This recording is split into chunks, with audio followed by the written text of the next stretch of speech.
This is E&P Reports, a service of Editor and Publisher Magazine. Since 1884, the authoritative voice of news publishing. And sponsored this week by IQ Audience Plus by Town News. Consumer revenue has never been more important. Digital leaders at media organizations worldwide are asking the same question. How do we accelerate the growth of consumer revenue? Traditional one-size-fits-all paywalls aren't the answer.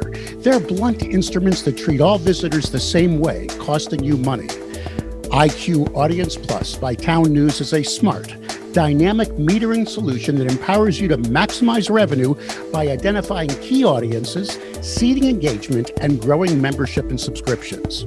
Ready to supercharge your consumer revenue, grow engagement, and bolster your advertising income? Visit townnews.com/EP today to learn more about IQ Audience Plus. And hello, once again, Mike Blinder, publisher of E&P. And again, I just want to remind you, if you enjoy E&P Reports, our weekly updates about the news publishing industry, and you're listening to this on your favorite podcast channel, please subscribe so you can get alerted each and every time we issue a new segment. Same thing goes for YouTube. If you're watching the video version of E&P Reports, go to the bottom, click that subscribe button, and then hit that little bell to the right. That way you'll get updated each and every time we post a new segment of E&P Reports. Corrections. How often do you handle people who want to correct your editorial content? And how do they find the way to correct it? And why are they correcting it? Are they correcting it because they found a typo where you didn't get the hyphen in the right place? Are they correcting it because they think the context is wrong and you haven't separated it properly from opinion versus editorial content? Or do they disagree with the content and think you're way off base and you wrote a wrong article? And how should you take that content? Well, I want to introduce you to Professor Paul Glatter. He teaches at King's College in New York. He's also the executive director of the Media Project. He also has 2 Eppies under his belt with a website he manages called Religion Unplugged. This guy is definitely busy, but he's launched a new project called VettNews with the Knight Foundation and Poynter Institute. He's working with the RTDNA on a new tool that allows you to manage the people who want to make comments and correct your content. Fascinating story. Paul does a good job explaining the reason why we need these forms of technology, and more importantly, where it's heading and how it can benefit not only our newsrooms, but possibly benefit our subscription revenue as well. So let's get to work. Let's have some fun. As I go one-on-one with Paul Glatter, professor at King's College and also the founder of VettNews. Hey, Paul, thank you so much for your time today on E&P Reports. Where are you located first? What city are you in? Yeah, I'm based just outside of New York City in Montclair, New Jersey, which is actually kind of a haven for a lot of people in the media industry. A lot of New York Times, Wall Street Journal, and all kinds of other media professionals live here, I found. Really? Because I find that here in Tampa Bay. I got some old friends here that have kind of come down to where I live. It's interesting. Maybe we have found the 2 centers for media-centric people. Before we get into discussing your new project, which is very exciting, I first want to congratulate you on Religion Unplugged and the 2 Epi Awards you won. It's a fascinating website. And do you mind, how did this all start? Because it's not really a religious website. It explores religion in general globally. Could you just give me a little background about that? Yeah, by day job, I'm a college professor at King's College in New York City.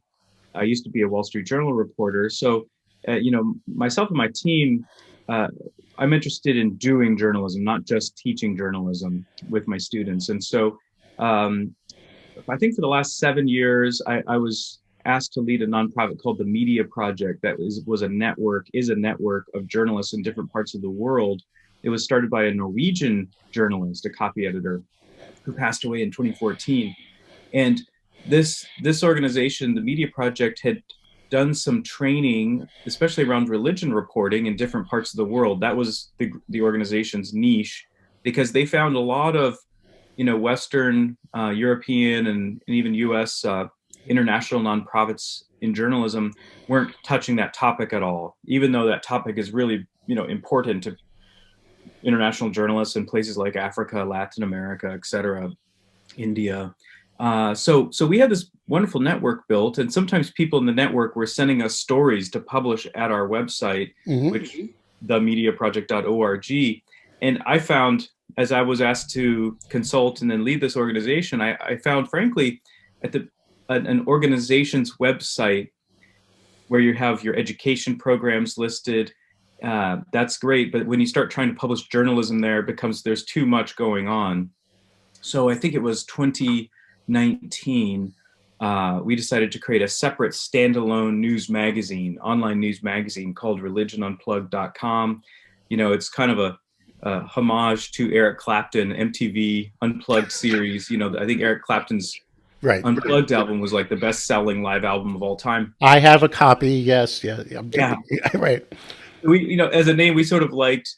I think we liked the idea of authentic communication, authentic writing and reporting about religion as a lived experience. Right. So basically, that makes us a little different. We love the religion reporting community all over the U.S. We're members of RNA. Received some awards from them as well. But I think what makes us different is we're more global, because we have this global network. We have people who write for us from all over the world.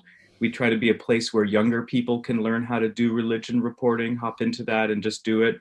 And I think we're a nonprofit, so we're part of that movement. Others can republish our stories, and we see a lot of magazines doing that.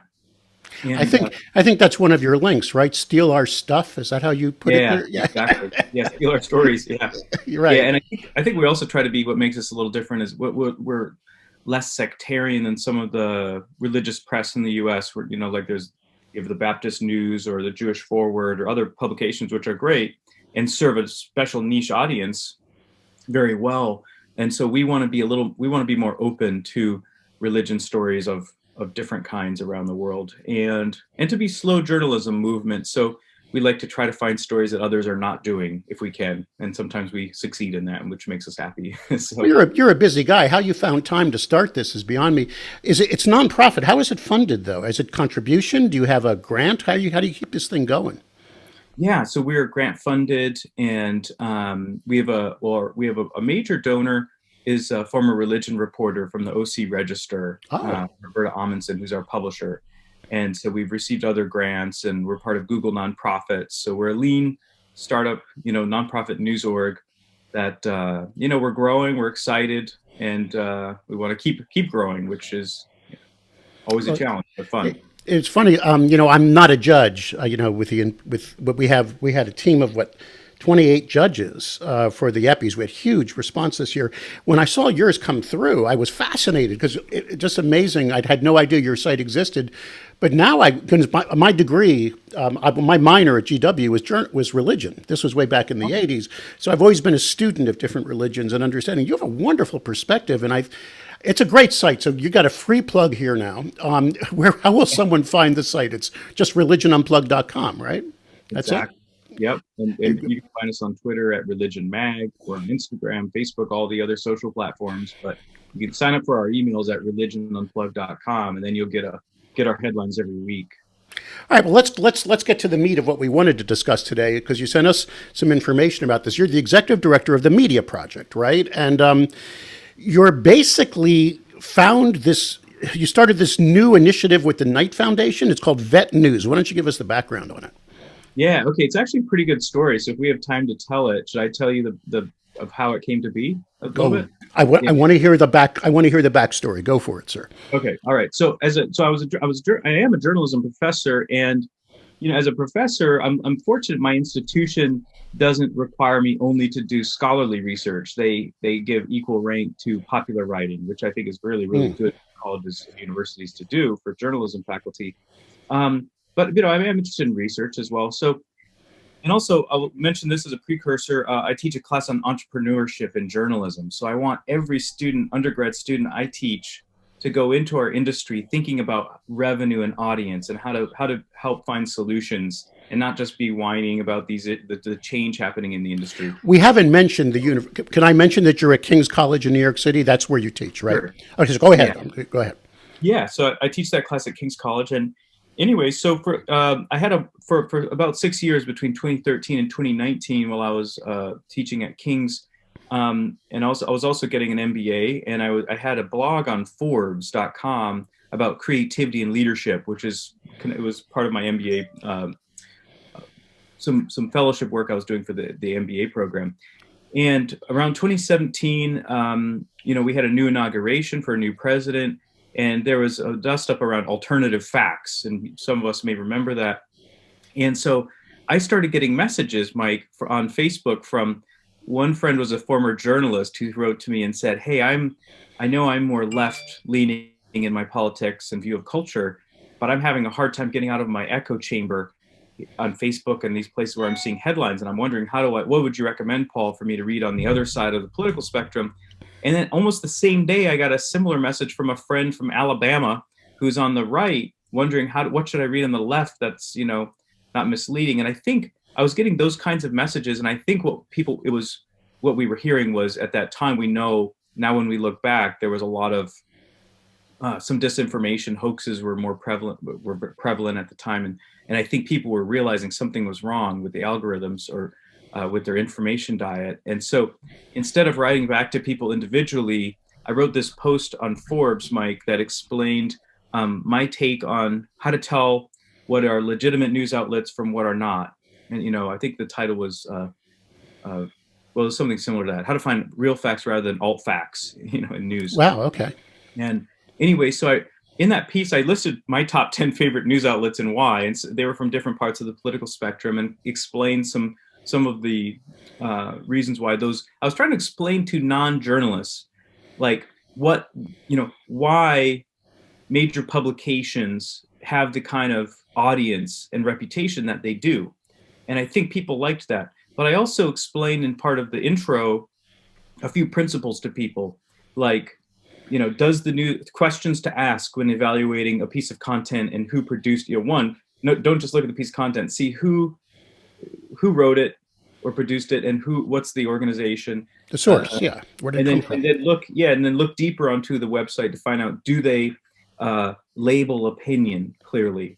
Do they try to? Do they do that? Two, does the news organization have a code of standards and ethics and make that visible on its website? And the third one was, does the news organization correct itself when it makes mistakes? And run those down again, because that's very important. I love the fact that you've put like almost a taxonomy to it, and this is almost an order of importance. Number one, do they separate opinion from editorial content? Which I think is fascinating, because that's the one thing that cable news, if I may interject, does not do as well as the newspaper industry. If I'm making, we put things in buckets, I like to say. The second was, what was that again? The second was, does the news organization have a clear policy, right? Yeah, a code of standards and ethics and make it visible. Do they say we believe in the Society of Professional Journalists Code of Ethics, or we have our own code of ethics here, and here's what that looks like? But do they demonstrate somewhere on their website that they have standards and ethics? And the third was, they had the ability to correct themselves. They knew when they were wrong, and they were happy to tell their readership that they were wrong. Correct? Exactly. And do they show that transparently to the public? So I put this post up there and almost wondered, is this too basic? Does everybody know this stuff?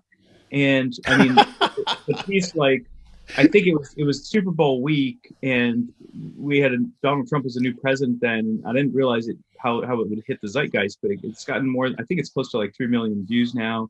It crossed like 2.7 million a year or two ago, and Forbes took the counter off. But it rocketed, got a lot of traffic that week. But then ever since then, I still hear from people.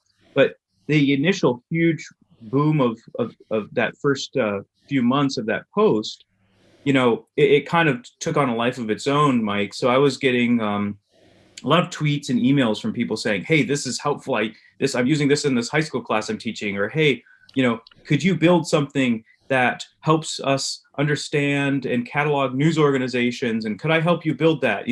So people seem to be asking me to like take this idea forward somehow. And also, I was getting invited to speak at, like, there was something called the Alt Facts Forum with Oh, I remember that. Yep. it Yep. was at the Brookings Institute, Hmm. and there was 34 of the world's leading think tanks, and I was on an opening panel. So I was like, wow, I can't just let that one post be the only thing that I do on this topic. So I started, accepting all these speaking invites and just trying to listen, learn with everybody and read on what was going on. And long story short, like hanging out with startup friends and and colleagues at King's, and also teaching my class back on entrepreneurship, I realized I'm telling my students that when you see some kind of need or you hear people asking for something, that's perhaps a sign that you should go try to figure out a solution there. And so, I'll try to speed up the story a little bit. My first idea, and some colleagues' first idea, was to build a ratings agency for news outlets that helped, that measured every news outlet on those three questions we just talked about, and cataloged them. We had a proprietary method of cataloging those, and we had a programmer build a Chrome extension that would give, if I'm on the New York Times website, you get a shelf that pops up. If you click a little tab, pops up and tells you the results of our audit. If you've downloaded our extension, it tells people that, New York Times passed this test, this test, this test. It gets a green light. We gave a green light if you passed all three tests, a yellow light if you passed two, and a red light if you passed one or fewer. I've got to ask again, when did this come out? What year specifically and month? Because in my brain, I'm putting this through the Trump era, if you understand, and all the fake news and the media is the enemy of the people and the uncovering. So when did that start? When did it start to grow? That was 2017 when my first Forbes post came out, right as Trump got inaugurated. Yeah, but when did this Chrome extension come out? Our idea came for that like a year later. Okay, so now we're into the 2018 era of the Trump presidency. Okay. Yeah. And you're investigating all these weird sources that are popping into news feeds. And okay, go ahead. Yeah, so we built a database of 55,000 news organizations. Wow. My colleague Clemente Lisi and I, he was at the Daily News. I was at the Wall Street Journal before we became professors. We started auditing. We did, I think, 50 to 100 audits. Clemente did a lot of them, of the highest traffic news sites. And so, and frankly, one of the findings was a lot of news outlets that we thought were amazing weren't passing all of the tests with flying colors. In other words, we started realizing some of our news orgs that we like, Reuters passes with flying colors. They do a great job, for example, right? But there are some others. One notable one I'll mention is The Hill in DC. Sure. Didn't do well on our test. And then I started, and often our test, we realized were kind of signs. Like I started researching a little bit of the ownership or strategy of The Hill and realized, okay, now I understand why they didn't pass the test. There's reasons for it. So I do think it was an interesting piece of research and an interesting idea. I'll tell you, I did find out after we got our idea and started building it, I soon heard that another team, Gordon Krovitz and Stephen Brill, were building something similar with NewsGuard. And so we kind of noticed that, and we kept going on our product for a while because we saw that we had a different methodology than theirs. Ours was simpler with just 3 tests. And I think they started out with a lot more kind of tests in their audit. Yeah, but you weren't doing this to build a company. You were doing this through the university, correct? This wasn't some side entrepreneurial company you started, right? Right. Well, initially, I mean, I formed it as a C Corp, and I think we weren't quite sure, should we do this as a nonprofit or for-profit? But I'm kind of inclined to, to try to do things with revenue or commerce involved, because that leads to a more sustainable path. And I think that's what we were. Yeah. But so this it's a fun origin story. But there is a tweet right there with what you just said, but go ahead, because that. Yeah. You just made a very bold statement, which others, Walter Hussman has said that on this very program, the man that owns the Arkansas Democrat Gazette. He said, if you go nonprofit, it's not as sustainable. But so well, go ahead. I want to, I would I'm hear a more. fan of Walter. I'm glad he's been on this program too. I like him Yeah. a lot. Yeah. So do I. So, I mean, and look, I already told you I run a nonprofit news site, so I'm not dissing nonprofits. I'm just saying if I'm building a tool that has commercial potential, if there is possibility for sustainable revenue, go for it. Yeah, I right. could, that way, to be magnanimous, that leaves more money from foundations for nonprofits, Of uh, course. to have. So anyways, so we built our tool, the Chrome extension. But by that time, we got into an accelerator called NYC Media Lab Combine. And I actually spoke to Gordon Krovitz, who was essentially my boss when I was a reporter at the Journal. He was a publisher, and we were kind of comparing notes. And I think our product and NewsGuard were both really cool ideas. What we encountered, the more we started talking to people on the street, like, would you use this Chrome extension? I realized all the people, the 3 million people who read my post, I think some of them, hated the post, some of them loved it, but a lot of the people who told us to build the product, I wondered, where did they all go? We built this thing, and um, but a lot of the people who need help, like with a browser extension, don't want the help. A lot of No, the they people want to who live like in the bubble they're in. exactly, I mean, it called the echo chamber, right? It's a totally. comfortable place to live. No one's upsetting you. You just get the same Oh yeah, the stuff, and the confirmation. algorithms feed you over and over again, and you're just in your fantasy land. You don't even know there's another side to an argument, right? It's just where you live. You just nailed it. I mean, And yeah, and so and the other thing was, it wasn't clear. B2C companies are not as in favor in the startup world right now. And so we were getting, long story short, we were getting pressure. Hey, why don't you guys think about an enterprise product, something more B2B, something that's more helpful to the industry, that's less dependent on consumers thinking that like this viral, that everybody needs this Chrome extension. Because anyways, we were facing some headwinds with it, even as we launched it. when So you took it to the NYC lab, wasn't that part of the New York Times company? Weren't they involved in that, or am I Well, wrong? well, the NYC Media Lab, it's like it's a consortium of media companies in New York that pay and that pay. I think it's based at NYU, but it's a great little program that tries to foster startup behavior from universities and media companies. Right. So basically, there's 8 university teams. Mine was one of them, and they walk you through this lean startup curriculum, kind of like what I teach my undergrads, but even much more intense, I would say.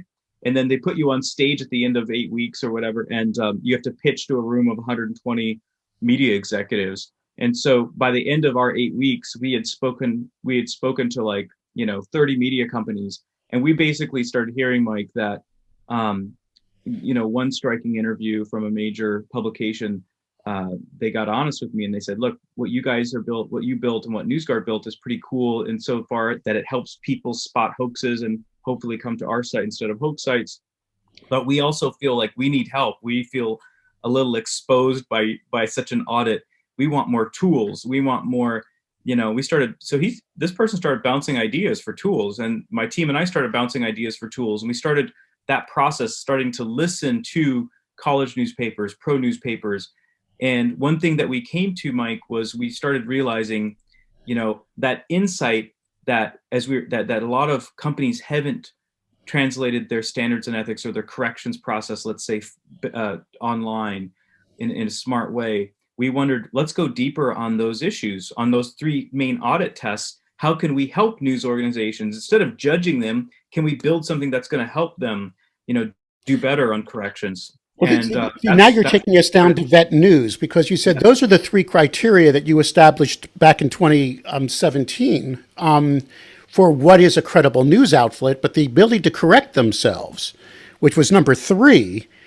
You built. You said, okay, let's focus on that one criteria, and that was the incubator that started the VettNews project. Am I correct?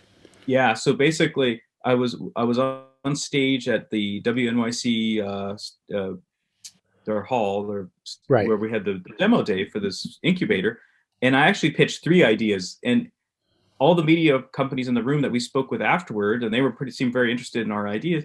They said that one on corrections is very That's it. interesting. It was like ding, ding, ding, ding, ding, like a water wishing thing. It became the clear thing that we needed to focus on. And later, I actually that same day I spoke to Knight Foundation, and part of this too. Knight Foundation had done some research in 2018, right as we were building our product, and it indicated that they surveyed thousands of people. It was I think it was Gallup and Knight. They surveyed thousands of people and found that public trust in news depended. It said the highest factor in the public trusting news, like 90% of people said they are inclined to trust news more if news outlets openly correct mistakes. They show a greater commitment to accuracy, owning their mistakes, and being transparent. So that was a big insight, and I think why Knight thought it was worthy to fund a tech experiment, on this front. So where in the timeline are we now? We're 2018.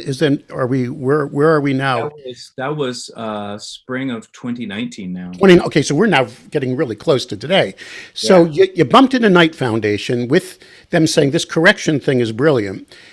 But let me tell you, if I may take you to the next thing, you then teamed up with Pointer, which I think is fascinating because Pointer would definitely be in your camp on this. RTDNA, a guy with a radio and television background. That's where I cut my teeth before I got into newspapers. The Radio Television Director News Association, correct? That's RTDNA, which I found fascinating, which means broadcast is on board. But what the hell is Mutual Insurance doing in this thing now? Why would an insurance company get involved in this? I don't get it. Right. So we're speeding up to our partners where we are now, but So we've got more partnerships to announce in coming weeks. But you explained three of them, and the third one there, Mutual Insurance of Bermuda. Bermuda. Thank you. Mutual Insurance Company Limited of Bermuda. We discovered them from talking to media lawyers, and they basically said, "Hey, this is a really important libel insurer," and they are owned, essentially, Mutual Insurance is owned by, I believe, about 150 publications, and it's based in Bermuda. It provides liability insurance to the Associated Press and many others. And I love that. They're kind of an AP kind of structure, owned by its members like that. And they seem to understand that what we're doing, the product that we ended up building, the VettNews Cx tool, thanks to the Knight Foundation, they gave us money. We found great developers. We built it, and it's a better way to do corrections in the digital era. We basically discovered that, the corrections process that we, in the newspaper world, I think had done a very good job at when the print paper was king. We never translated that corrections process to the web, to the digital world very well. And so that's what we built. We built a system to better manage corrections in the digital era, to involve the public in how we do that. And so when we showed that to, I think, Mutual Insurance, we were, and media lawyers and insurers were interested. Does this product, we know that it does certain things, like we know that we believe that it helps make a newsroom more efficient with corrections, that it can engage faster with the public in the corrections process, that it can better manage the flow of information and the data around corrections inside the newsroom. So our tool does all of that. But we also wonder longer term if it's a way that helps publications build subscribers and manage liability. And so we've heard that from some folks in the industry as we've been talking to people for the last year or two now about this corrections tool, that professionalizing, getting the corrections into a structure, a dashboard like we have, in trying to limit the, an angry reader or someone with a complaint or about a mistake or something, to limit that from bouncing all around your newsroom or being missed by your staff, and actually having it logged into our dashboard and managed through professional communications and professional process. Media lawyers, from what we're hearing, seem to like that. They seem to think that is a better professional way to demonstrate care, legal care. We had on this program a few months back a company called ViaFlora. You may not have heard of them. That has put together a very sophisticated bot system and live assist system to moderation. I shouldn't say moderate. That's a little to help with moderation. Now, they claim as well, just like you did, that by effectively working with moderation and monitoring it and working with it, you do build more loyalty and build more subscription revenue. You just said the same thing, that your research, or at least your inkling, is by managing corrections, which in my opinion is almost the same thing. It's getting feedback. Does that make sense? And then working with it. And obviously through your system, you're figuring out, is this guy an idiot or is this real? Correct? I mean, you've got to do some vetting somehow in this. And this is just a small, easy to implement tool that goes on the bottom of every page of content. Is that it? Yep, exactly. So yeah, we install a small block of code the size of a tweet and it onto the CMS, or your publication team does so. And it puts a button at the bottom of every article that you can change the color or the words on it, but it says something like request a correction or offer feedback on this article. And when a person clicks it, a form opens up, and that form has, the reader choose, I want to report a typo or a factual error or an issue of context or an issue of bias, one of those four things. And then run those down again, would you please, those four things? Yeah, sure. So the reader can report a typo, a factual error, an issue of context or missing context, an issue of bias. And those, I think, cover a lot of the feedback people have, right? The categories. And we think that process of making readers pick one of those helps them become more civil and media literate, realizing, oh, maybe this is just a typo.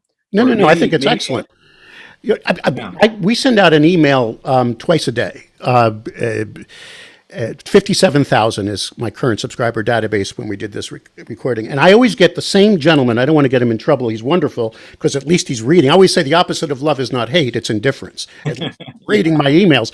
And every time we send one out, he comes back with lies, lies, lies, lies, lies. That's all he wants to type to me. And I don't even know the publisher reads every reply. From when someone replies to our e-news email address, I want to see what they say. This would give him the forum he needs, right? Well, yeah, in a way. To feel engaged better. What is the difference between this and just basic comment on this story? Tell me the difference between what we're all doing with our moderation. Go ahead. Right. Well, by the way, if the guy's being helpful, this is the perfect format for him. If he has something legitimate to say. If he's being abusive, our tool allows you to block people like that as well, by the way. Excellent. Okay, not that I want to. I mean, but go ahead. Right. He's a legitimate publisher. But go ahead. Oh, I see. He's another between this and standard moderation. Mm-hmm. Yeah. And you mentioned comments, and I'm actually, as we're talking to a lot of newsrooms right now, we're actually hearing major newsrooms from international magazines and publications to college papers. Some of them are turning off their comments. Yeah. They're tired of it. That's why they need help. Yeah. Yeah, and I'm actually heartened by that. I mean, I'm very glad from a business standpoint because people are saying this is the product we think we need because we want to have a more one-to-one, one-on-one engagement with readers. We want their feedback, but we're tired of them saying nasty things to each other in the comments, spreading misinformation in the comments. We're tired of them attacking journalists in the comments. It's damaging to our brand. I've heard the two terms that I heard, and I'm 63, and there are always new terms that I have to pick up: trolls and pixies. Have you ever heard of those two? I mean, that's what you get in there, and they can just screw everything up and turn your moderation into nothing more than a political battle below a story. So they're not seeing these comments anymore as fertile journalistic content they want to publish. They want to have more of a private one-on-one with their readers. Is that what you're saying?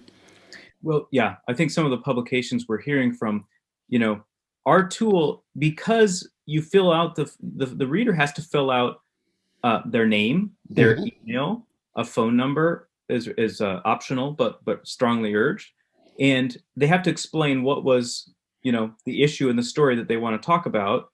If it's a factual error, what's the proposed rewording? What's evidence to back up their feedback? So we're actually asking them to do a little bit of work, and we're showing that we want to hear thoroughly from them. And so I think it's a higher quality feedback, from a reader, and with potential to, one of the dangers I think of comments also is that, if a readers were criticizing an article or pointing out a factual issue there in the comments, boom, you got to have staff reading sometimes hundreds of comments or dozens of comments to find that. And it's publicly damaging your brand. Whereas our tool when a reader fills out a request to fix something in an article, whether it's maybe just a typo or something more serious, it goes into our database and the editors see it, right? And the editors can choose if they want to, we suggest it is good to show how you made a correction to note on an article, but the editors can determine how best to do that in a way that builds trust in the brand and doesn't damage the brand or create a toxic environment for the readers. So I have two questions for you. First, once they fill out the form, what happens to it? Does it just go to the editor? Do you have algorithms or some central clearinghouse for this where you apply it with other sites to do metrics that you'll do reports on? What happens to this stuff that the reader tells the editorial team? And how does your thing, what does it do with that content? Right. So basically there's two parts of the product. One is the button we install that the reader clicks on and enters the information. After they do that, Mike, the reader gets an immediate email from your brand, like, "Dear so-and-so, thanks for reading editor and publisher. We've received you. We've heard you. We've received your feedback, and we'll be looking into this and back to you within 1 week," or whatever the time period you set. And there's your logo. So you're giving immediate thank you to the reader for engaging. And then on your end, so that's automated, that first email. And then on your end, we have, you get it, you can choose a Slack message or an email from us saying, "Hey, a new correction request has arrived." You have that open on your screen, or you click into our dashboard. You can get to there from our website, or you bookmark your tool, but you have your own login. You go to our site where all these correction requests are coming in.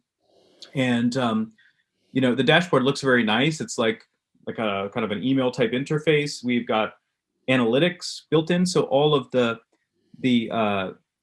feedback that's flowing into this system, you can visualize some of the data, like the locations of your corrections, which stories are getting the most corrections, etc. And anyway, so then on the left rail, which I could even call up and show it to you if you want to see it on this video, but anyways, on the left rail, you have these corrections flowing in. You can sort them by those types. You can, like I like to see at Religion Unplugged, I like to see the factual, the typos and the factual errors first, and then look at the context or bias complaints later. Of course.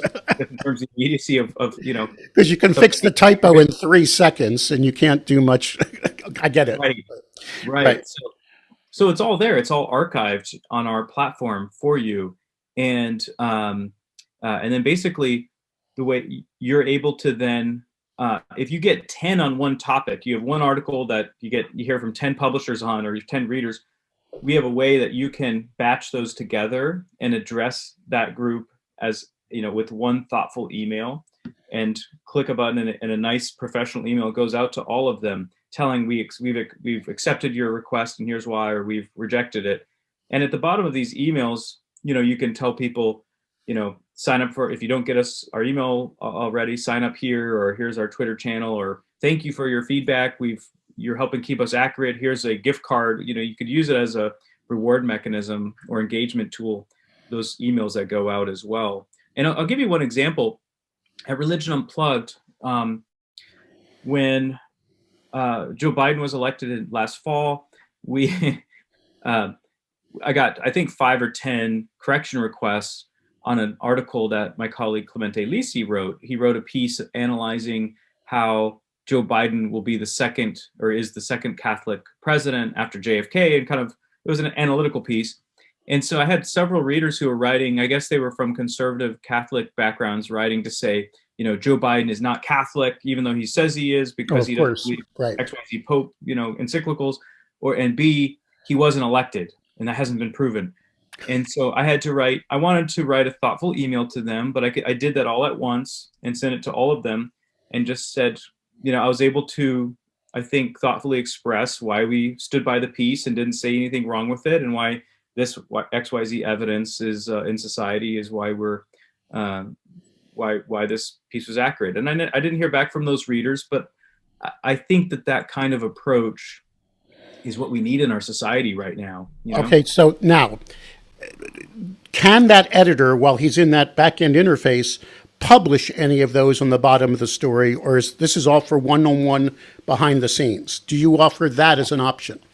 Right, great question. So right now it's behind the scenes, partly because this tool is still early, and we didn't want to. We don't want to take authority over any publishers as to how they surface corrections on their website. Sure. Rather, we work with Trusting News. I've also emailed the Trust Project and have heard back. They like our tool and what it's doing. So we want to probably release recommendations for how we suggest publishers, like what best practices are to surface a correction on your site. But we want to be careful that our tool doesn't just do that, because we realize different publishers have different methods, and and we want to give them as much freedom as possible. We want to solve the universal problem as best we can here, but not go beyond it. So we're thinking of, obviously, the corrections process. You're hitting on something interesting, which is, like, I think we're hitting the center of it, but there's clearly, like, the issues that we're not yet addressing that I would like to, as we go along, to build a more complete and whole product, is address the front end. Is we are creating a funnel for people to comment on each article, as the way they kind of share stuff on social, right? And we're eliminating the issue of having them search all over your website to figure out who to contact to complain, right? Of course. Or just going to the journalist if the journalist is listed there. So we're also, I think, maybe helping to limit people talking about mistakes on social media where the newsroom might not see it.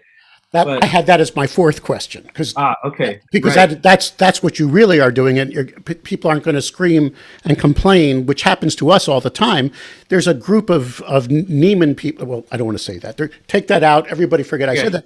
But there's a group that every time they don't like something we say, they all start tweeting about it. And they're all the same, and they have this, and I like it because we just get more site traffic from it. As I said, the opposite of love, right?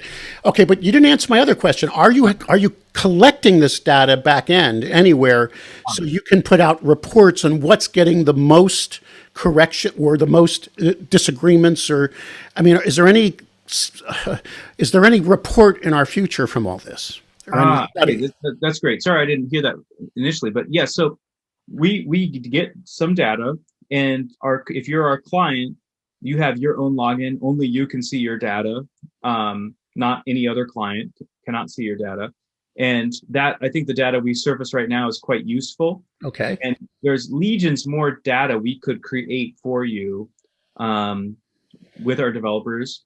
And so basically our one model that we're working on is, our tool, by the way, we're making it available. We're trying to get it in people's hands right now. So they should contact us if they want to try this year, especially during who's got it? That was going to be my next question. Obviously, Religion Unplugged has it because you run that thing. Yeah. Well, who's deployed it already?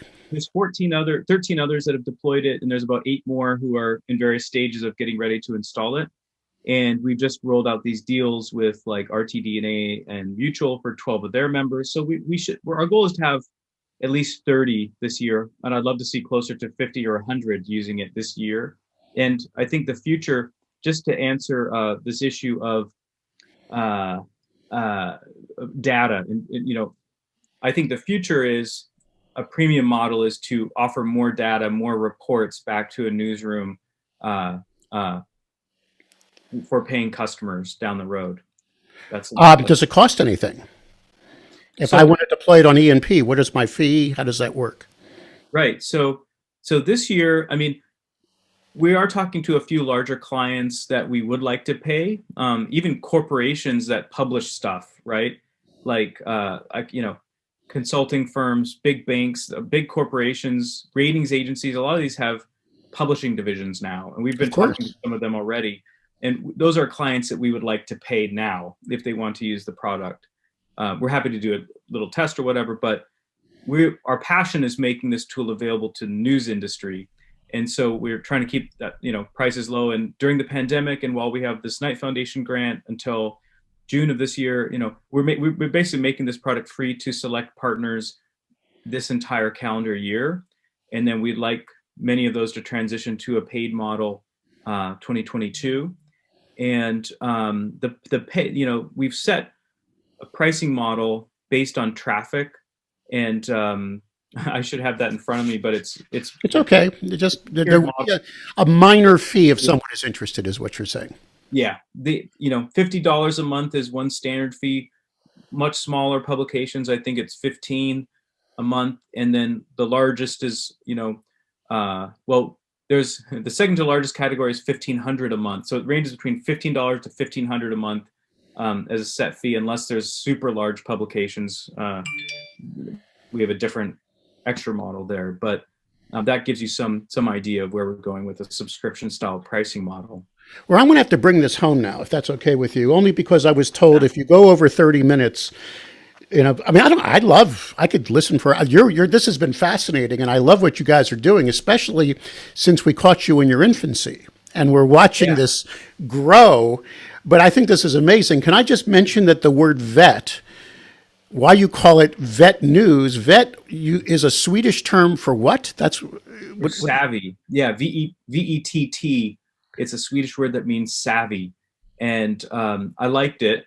And I thought it worked. Whenever you're coming up with a name for a startup, it's hard to get, to find the right one. Of course. And this time, I liked when Axios launched and they had that Greek word meaning worthy. My wife is Greek. I thought that was a cool brand. So I was looking around thinking of what is there, American, we were looking for a domain name, and I was looking at different words in different languages, and I'm half, my dad's side's 100% Swedish American. And so I was looking at German, Greek, Swedish words. And when I came onto that idea of vet and making readers savvy, so our parent company is called Vett Inc, Savvy Inc.